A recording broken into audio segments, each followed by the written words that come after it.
Alright guys, how's it going? Welcome back.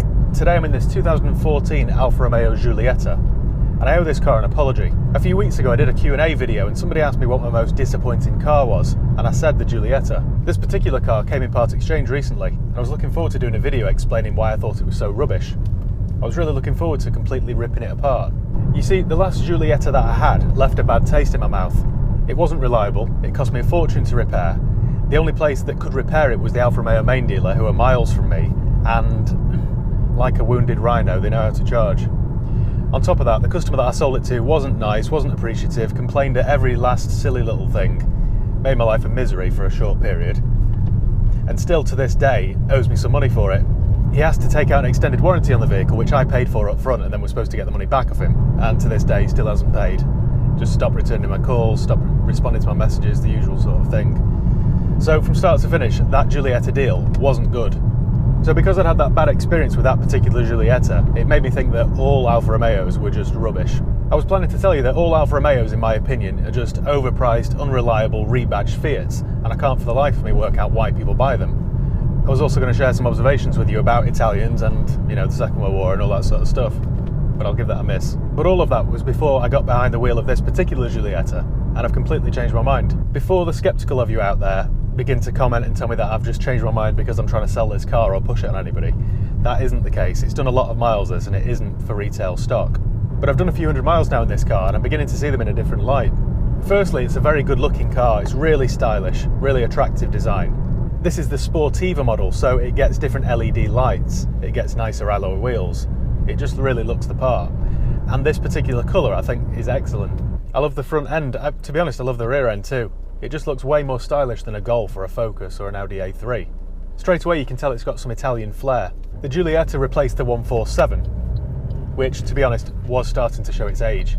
But to be honest, I never had an issue with the styling. I always knew it was a pretty car. It was just the build quality and the interior quality that I didn't like. It's a very pretty car, the Giulietta, and you just couldn't compliment a Golf in the same way as that because they're just very sober and sensible. The interior is also very stylish. It's a bit like walking into one of those high-end furniture shops. You know, the kind where the staff are just never very friendly or helpful. I love the design of the steering wheel. I love the gear lever. It fits in the palm of your hand perfectly. The seats are really sporty, but they're also quite comfortable. They're very supportive.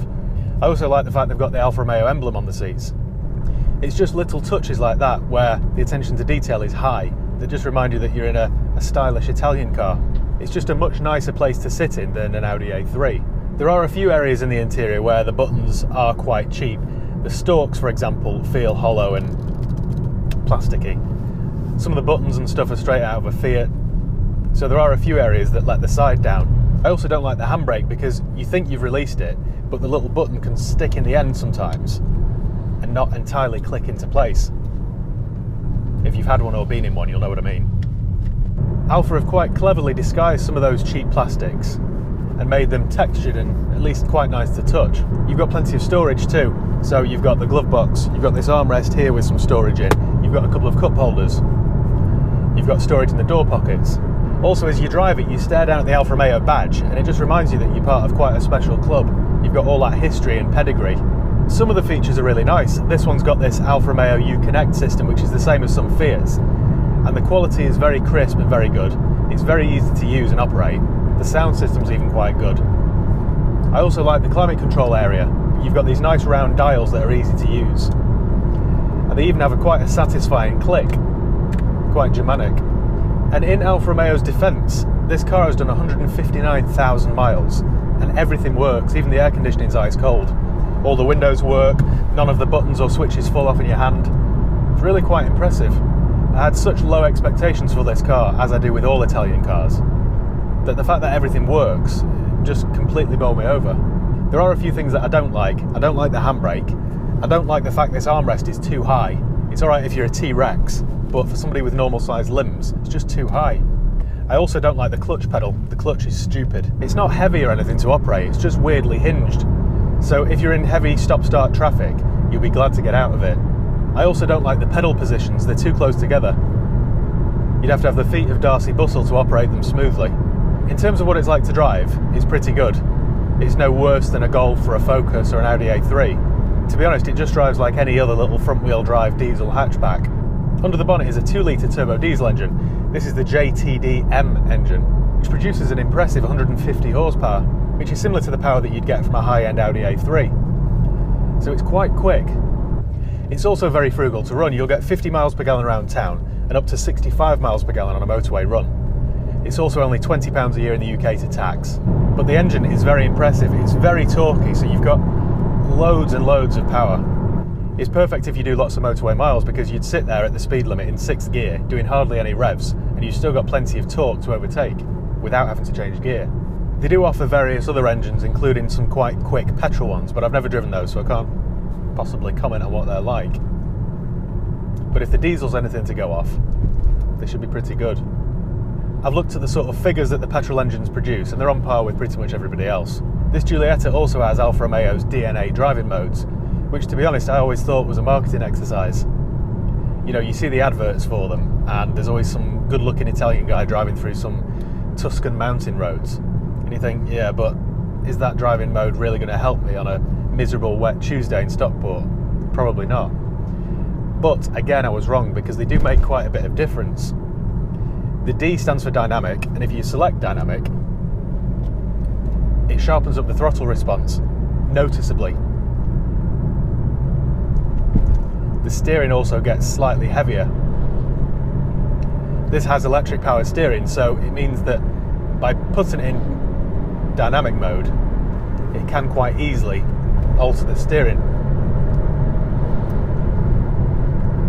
In dynamic mode, it just feels like it wants to go all the time. This is a diesel hatchback. I was truly expecting nothing to happen when I put it in dynamic mode, but again, I was wrong. The N stands for natural, which is just your everyday driving mode, and A stands for all weather, which just slows everything down, which I imagine would be quite helpful around here in the winter. I always have it in my head that Italian cars are quite flimsy and probably wouldn't protect you all that well if you got into an accident, but the Giulietta actually scored quite well in its crash tests.